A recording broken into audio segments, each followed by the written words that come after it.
안녕하십니까. 오늘도 하루 한 장 하나님의 말씀을 묵상하는 시간입니다. 오늘은 여호수아 22장을 읽어 드리도록 하겠습니다. 여호수아 22장. 그때 여호수아가 르우벤 지파, 갓 지파, 므낫세 반쪽 지파를 불러 모아 말했다. 여러분은 하나님의 종 모세가 여러분에게 명령한 일을 모두 행했고 내가 여러분에게 명령한 일도 순종하는 마음으로 모두 행했습니다. 그동안 여러분은 여러분의 형제들을 버리지 않았고 하나님 여러분의 하나님께서 여러분에게 맡기신 일을 감당했습니다. 이제 하나님 여러분의 하나님께서 약속하신 대로 여러분의 형제들에게 쉼을 주셨으니 여러분은 하나님의 종 모세가 요단강 건너편에서 여러분에게 유산으로 준 여러분의 땅, 여러분의 집으로 돌아가도 좋습니다. 다만 하나님의 종 모세가 여러분에게 맡긴 계명과 계시를 주의하여 지키십시오. 하나님 여러분의 하나님을 사랑하고 그분의 모든 길로 행하고 그분의 명령을 지키고 그분을 마음에 품고 여러분 안에 있는 모든 것과 여러분이 가지고 있는 모든 것으로 그분을 섬기십시오. 여호수아는 그들을 축복하고 떠나보냈다. 그들은 집으로 돌아갔다. 므낫세 반쪽 지파에게는 이미 바산에서 모세가 그들의 몫을 나누어 주었다. 나머지 반쪽 지파에게는 여호수아가 요단강 서쪽에서 그들의 형제들과 함께 땅을 나누어 주었다. 여호수아는 그들을 집으로 보내며 축복했다. 집으로 돌아가십시오. 여러분은 부자가 되어 많은 가축대와 금과 은과 동과 철과 산더미 같은 옷을 가지고 집으로 갑니다. 여러분이 원수들에게서 빼앗은 이 모든 전리품을 여러분의 친구와 가족들과 함께 나누어 가지십시오. 르우벤 지파와 갓 지파와 므낫세 반쪽 지파는 가나안 땅 실로에서 이스라엘 백성을 떠나 하나님께서 모세를 통해 주신 명령대로 그들이 차지한 땅 길르앗으로 돌아갔다. 그들은 가나안 땅과 맞닿은 요단강가 글릴롯에 이르렀다. 거기서 르우벤 지파와 갓 지파와 므낫세 반쪽 지파는 제단을 쌓았다. 아주 큰 제단이었다. 이스라엘 백성이 그 소식을 들었다.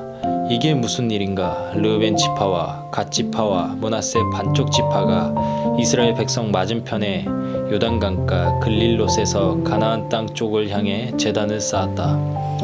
이스라엘 백성이 이 말을 듣고 온 회중이 그들과 전쟁을 하러 가려고 실로에 모였다. 그들은 제사장 엘르아살의 아들 비느하스를 르우벤 지파와 갓 지파와 므낫세 반쪽 지파에게 곧 길르앗 땅으로 보냈다. 각 지파에서 한 사람씩 보낸 지도자 10명도 함께 갔는데 그들은 각각 조상 대대로 내려온 집안의 우두머리이자 이스라엘 각 군대의 대표였다. 그들은 르우벤 지파와 갓 지파와 므낫세 반쪽 지파에게 가서 말했다. 하나님의 온 회중이 알고 싶어합니다. 여러분은 어찌하여 이스라엘의 하나님께 죄를 지은 것입니까? 하나님을 등지고 여러분의 제단을 따로 쌓은 것은 드러내놓고 하나님을 거역하는 행위입니다. 부올의 범죄가 우리에게 부족했습니까? 하나님의 회중에게 닥친 재앙의 여파를 우리가 여태 안고 살고 있고 오늘까지도 그 죄에서 벗어나지 못했습니다. 여러분이 한 일을 보십시오. 하나님께 등을 돌렸습니다. 오늘 여러분이 하나님을 거역했으니 내일 그분께서 우리 모두에게 이스라엘 온 회중에게 진노를 발하실 것입니다. 여러분 소유의 땅이 충분히 거룩하지 못하여 어딘가 더럽다고 생각되거든 하나님의 성막이 세워진 하나님의 소유지로 건너와 거기서 여러분의 땅을 취하십시오. 그러나 하나님을 거역하는 일만은 안 됩니다. 또한 우리 하나님의 제단 외에 여러분의 제단을 따로 쌓아 우리를 거역해서도 안 됩니다. 세라의 아들 아간이 거룩한 저주를 어겼을 때 이스라엘 온 회중 위에 진노가 임하지 않았습니까? 그 죄로 인해 죽은 사람이 아간 혼자가 아니었습니다.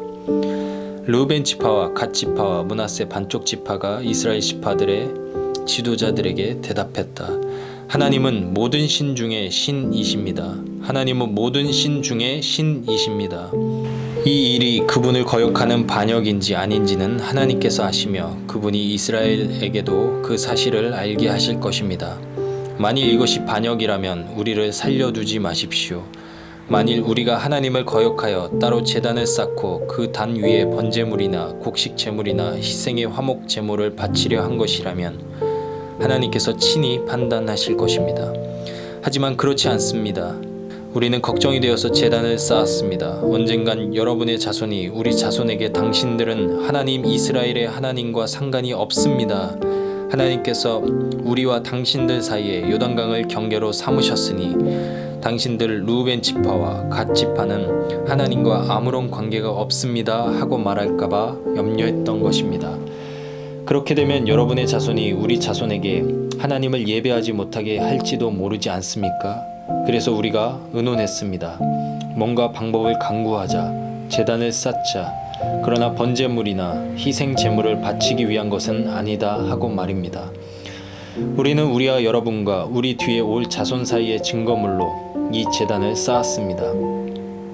우리가 하나님의 거룩한 성막에서 번제물과 희생 제물과 화목 제물로 하나님을 예배하는 그 제단을 가리키는 증거물로 말입니다. 이렇게 하면 앞으로 여러분의 자손이 우리 자손에게 당신들은 하나님과 아무런 관계가 없습니다 하고 말하지 못할 것입니다. 우리가 말한 대로 앞으로 누구든지 우리나 우리 자손을 얕잡아 말한다면 우리는 우리 조상들이 하나님의 제단을 본떠서 만든 이 제단을 보시오. 이것은 번제물이나 희생 제물을 바치기 위한 것이 아니라 우리와 당신들을 이어주는 증거물일 뿐입니다 하고 말할 것입니다. 우리는 하나님을 거역하거나 배반하려는 생각이 전혀 없습니다. 우리 하나님의 거룩한 성막 앞에 있는 하나님의 제단에 맞서기 위해 번제물이나 곡식 제물을 위한 제단을 따로 쌓을 생각은 꿈에도 없습니다. 제사장 비느하스와 그와 함께한 회중의 모든 지도자들 곧 이스라엘 각 군대의 우두머리들은 루벤 지파와 갓 지파와 므낫세 반쪽 지파가 하는 말을 듣고 만족해했다. 엘르아살의 아들 제사장 비느하스가 루벤 자손과 갓 자손과 므낫세 자손에게 말했다. 여러분이 이 일로 하나님께 반역하지 않았으니 이제 우리는 하나님께서 우리와 함께 계심을 확신합니다. 여러분은 이스라엘 백성을 하나님의 징계에서 구한 것입니다. 그 후에 엘르아살의 아들 제사장 비느하스와 지도자들은 길르앗에 있는 루벤 지파와 갓 지파와 므낫세 반쪽 지파를 떠나서 가나안 땅 이스라엘 백성에게 돌아와 모든 것을 자세히 보고했다. 이스라엘 백성은 그 보고를 듣고 기뻐하며 하나님을 찬양했다. 르벤 지파와 갓 지파가 살고 있는 땅을 공격하여 멸하자는 말이 다시는 나오지 않았다. 르벤 자손과 갓 자손은 그 제단에 이런 이름을 붙였다. 우리 사이의 증거물, 하나님 한 분만이 하나님이시다. 아멘. 이 시간 하나님의 말씀을 묵상하며 잠잠히 기도하는 시간 갖도록 하겠습니다. 기도하시겠습니다.